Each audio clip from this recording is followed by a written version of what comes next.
Salam la famille, le Brésil a créé un monstre.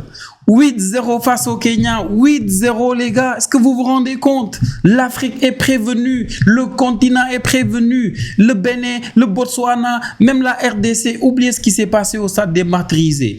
Est-ce que vous avez vu ce match? 8-0, vous êtes tous prévenus. Là, c'est là que tu te rappelles que non, en fait, le Kenya, ça fait ni la CAN, ça fait ni la Coupe du Monde. Et que tu les as amenés dans un stade loin là-bas en Turquie où il y a presque personne alors que l'entrée était gratuite. Hein? Et on les a chicotés 8-0, 6-0 à la mi-temps. C'est la première fois que je regarde mon équipe nationale et j'ai envie que l'équipe en face marque des buts. En première mi-temps, j'étais là. J'espère qu'ils vont mettre des buts. J'espère qu'ils vont avoir des occasions dangereuses. Rien de tout ça. On était au calme, à l'aise. Limite, à un moment donné, je pense que Pape Thiaw, il a un peu regretté le fait de ne pas avoir démarré avec l'équipe C. Moi, j'aurais préféré qu'on revienne ici au Sénégal, au stade Abdoulaye Wade, et mettre les joueurs qu'on a convoqués en opposition. Vous allez voir, entrée gratuite. Ils vont tous venir. Ils vont se batailler pour leur place pour la CAN. Mais ce match, les gars, alors, c'était d'une facilité. Même s'il y a eu des choses, hein, mais il n'y a pas eu de matière à pouvoir analyser et se dire, voilà, en fait, on va tirer ces enseignements-là pour la CAN. Il y a eu des choses qui nous ont plu, il y a eu des choses, voilà, en fait, ça ne dépendait pas du niveau de l'adversaire parce que techniquement, quand tu réalises des choses, voilà, en fait, c'est que tu sais les faire. Mais qu'ils nous ont facilité la tâche quand même, les Kenyans, les gars. Le but de Nicolas Jackson était incroyable. Le premier but, il nous l'a joué à la Benzema contre Atlético de Madrid sur la ligne de but comme ça, incroyable. Le premier, il le dribble bien déjà. Vous voyez, hein, le geste technique là avec son pied droit, il amène la balle avec lui et hop, il revient derrière facilement. Le gars, il essaie de suivre, il était déjà mort. Bon, l'autre, il fuit un peu et là, il te met ce but magnifique là. Et plus beau que le but de Luis Diaz qu'on a vu récemment. N'allez pas chercher, croyez-moi sur parole. Et après, bon, tu as eu ce pressing incroyable. Je pense que vous l'avez vu, hein. Notre Ibrahim Mbaye, son pressing là incroyable, et après il a été altruiste. Il aurait pu tirer, chercher son but, hein, comme beaucoup. Mais Sabaly, Ibrahim Mbaye, c'est des boys, c'est pour ça que je les aime en fait. Ils font jouer le collectif, ils font grailler tout le monde. Et c'est ça que j'aime dans cette équipe-là en fait. J'espère que le collectif va garder ça. Il y a encore des joueurs qui sont trop perso. Il y en a encore. Jackson, à moi aujourd'hui, voilà, il y en a encore. Mais vraiment, le collectif, j'aime bien. Et ce deuxième but-là était incroyable. Mais par contre, le troisième but... Les gars, le doublé de Jackson, je pense que c'était le troisième but, le doublé de Jackson. L'alignement défensif du Kenya... Il y avait une passe magnifique d'Abdoulaye Seck. Je n'ai même pas parlé de la compo. En vrai, de vrai, je ne sais même pas quoi dire, les gars. C'était 8-0. 8-0. Et en face, ils n'ont pas eu de tir cadré. Donc, j'essaie actuellement de m'agripper à tout pour parler du match parce que je sais qu'il n'y a pas grand-chose à dire. Mais voilà, qu'est-ce que vous voulez que j'y fasse? Et je parlais du troisième but, je pense que c'est le doublé de Nicolas Jackson. Et sur le doublé de Nicolas Jackson, tu as, les gars, je vous jure, la passe d'Abdoulaye Seck, elle est magnifique, mais l'alignement de la défense, elle était catastrophique. Et après, tu as Jackson qui termine pour mettre son doublé. Donc, je pense que le troisième but, c'est ça. Attendez, j'ai vérifié, c'est ça. Le troisième but, c'était ça, c'était le doublé de Jackson. Après, tu as Sadio Mané qui met le quatrième but aussi, magnifique du pied gauche. Je pense qu'il a été servi par Iyai Kamara ou bien par Ibrahim Mbaye, je sais même plus, mais il met un but magnifique du pied gauche, incroyable. Le cinquième but de Sadio Mané, c'était sur penalty, un penalty qui a été négocié par Ibrahim Mbaye. Il a été dangereux aujourd'hui, que ça soit à droite ou bien à gauche, parce que pour le penalty, il était à gauche. Il a fait un joli 1-2 et après le Kenya l'a tiré un tout petit peu. C'était incroyable. Après, on a eu un sixième but, tout ça en première mi-temps, les gars, s'il vous plaît. Le sixième but aussi était bien drôle parce qu'il y a Pathé Ciss qui sert Sadio Mané. Sadio Mané, il veut faire croquer Nicolas Jackson pour qu'il mette son triplé. Et là, hop, tu as le défenseur qui fait un tac qui lui dit non, vas-y, mets-le toi. Sadio Mané met le but. Donc 6-0 à la mi-temps. 6-0 déjà à la mi-temps. Personnellement, il y a des matchs amicaux, je pense, où il n'y a pas de limite de remplaçants. Par exemple, aujourd'hui, on a combien de remplaçants? 1, 2, 3, 4, 5, 6. On a eu 6. Je ne sais pas si c'était la limite Eux aussi, ils ont fait 6. Donc, sûrement, on s'est dit c'est 6. Je ne sais pas si la FIFA qui truc ça. Mais j'aurais aimé qu'on puisse parler en amont pour avoir la possibilité de faire un changement. Moi, je suis coach de cette équipe du Sénégal. À la mi-temps, je sors les 11 joueurs. 6-0. Même si on prend 6 buts en deuxième mi-temps, c'est pas grave. Et on sait qu'on n'allait pas prendre ça si on l'avait fait. On le sait.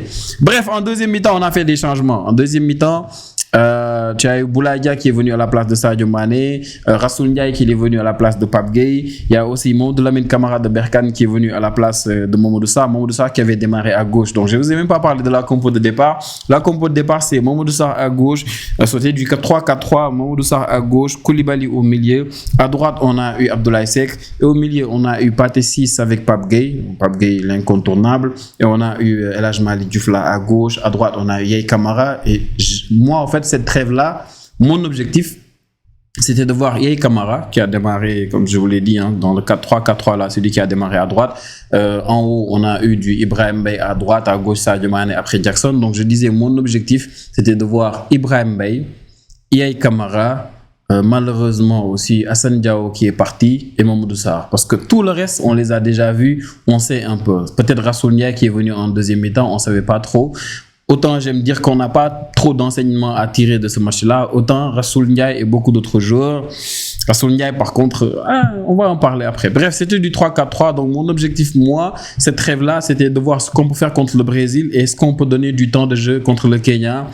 Assane Diao, Mamadou Sarr, Ibrahim Mbaye, Yaye Camara. Yaye Camara, je l'avais vu contre le Togo jouer latéral droit. Depuis, il n'avait plus joué, démarré, je pense. Aujourd'hui, il joue à droite. Et c'est ça que je voulais voir. Le voir jouer devant un troisième central. Aujourd'hui, il a joué devant Abdoulaye Seck. Il était incroyable, je vous assure. Ibrahim Mbaye a joué à droite. La dernière fois contre le Brésil, il avait joué à gauche quand il est venu. Là, c'était à droite. Il partait par moment à gauche et il était incroyable. Il crée un penalty.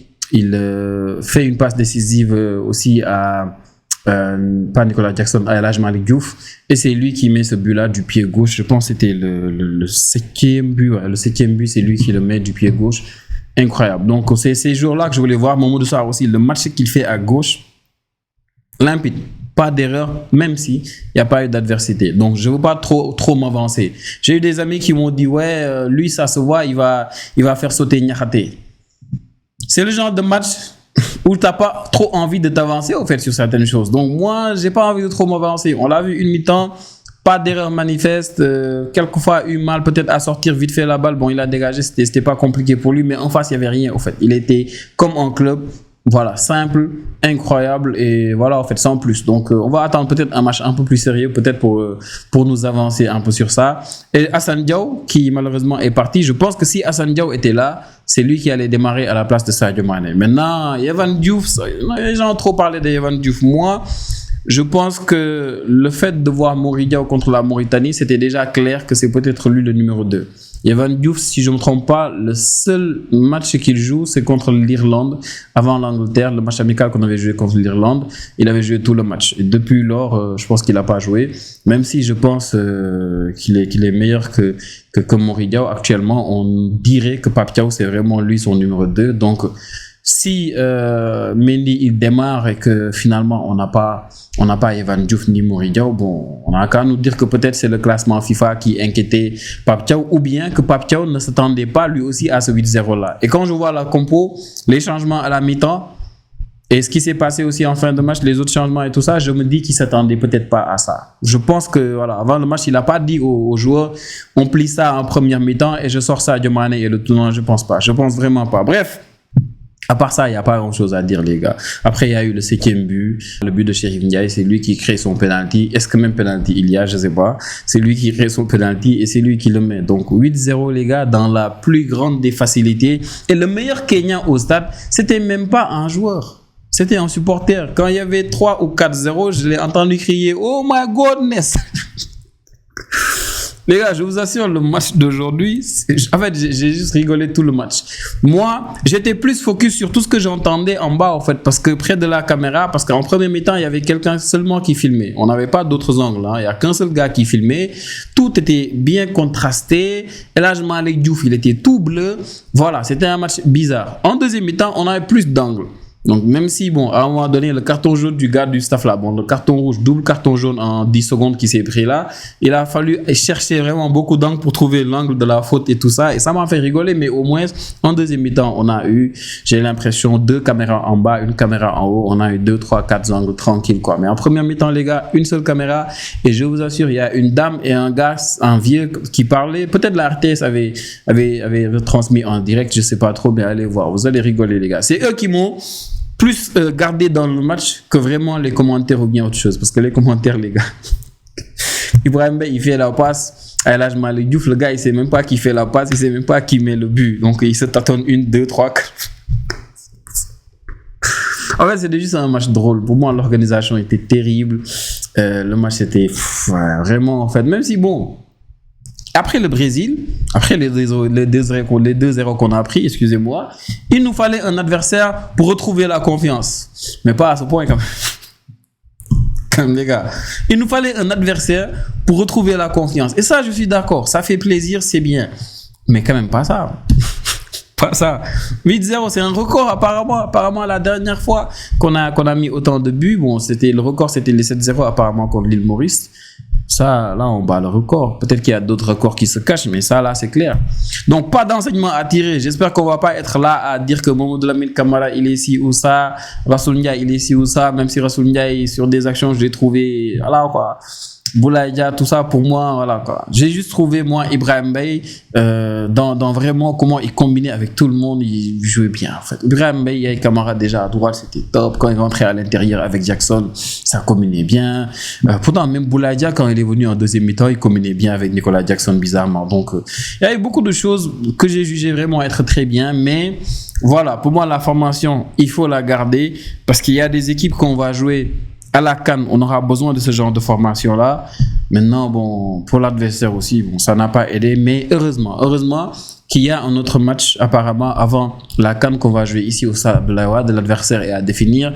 Et j'espère que ce match-là, on aura plus d'adversité. Et là, c'est top. Mais là, on s'est mis bien pour le classement FIFA. J'attends de voir, voilà, parce que Brésil, là, qui arrête notre série, on avait besoin d'une victoire comme ça. 8-0, triplé de Sadio Mané, doublé de Nicolas Jackson, un but d'El Hadj Malick Diouf, un but d'Ibrahim Bey, un but tranquille aussi de Chérif Ndiaye. Et là, on est bien. 8-0, les gars. Maintenant, je peux faire durer la vidéo, parler de tout et de rien. Mais il n'y a rien d'autre à dire.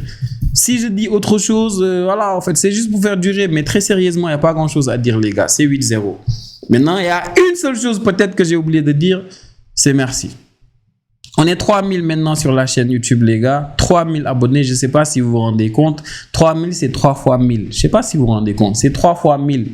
C'est-à-dire, il y a 3000 personnes qui se sont abonnées à ma chaîne. Vous ne savez même pas à quel point c'est incroyable pour moi. Merci à tous. Merci à ceux qui s'abonnent. Merci à ceux qui commentent parce que vous m'aidez à avoir beaucoup de matière. Parce que les commentaires, ça m'aide beaucoup. Je termine les matchs à chaud. Je viens, je vous dis tout et n'importe quoi. Il n'y a personne à côté de moi. Bon, pas tout le temps. Des fois, il y a mon pote Medoun qui est à côté de moi. Donc, il n'y a personne à côté de moi pour me contredire. Donc, vous m'aidez beaucoup à, voilà, en fait, me dire, ah ouais, c'est vrai. Peut-être que j'avais tort de dire ci ou ça. Donc, merci pour les commentaires. Merci pour les likes, ça m'aide aussi pour le référencement. Continuez à vous abonner, les gars. On se retrouve pour la prochaine vidéo. Prenez tous bien soin de vous.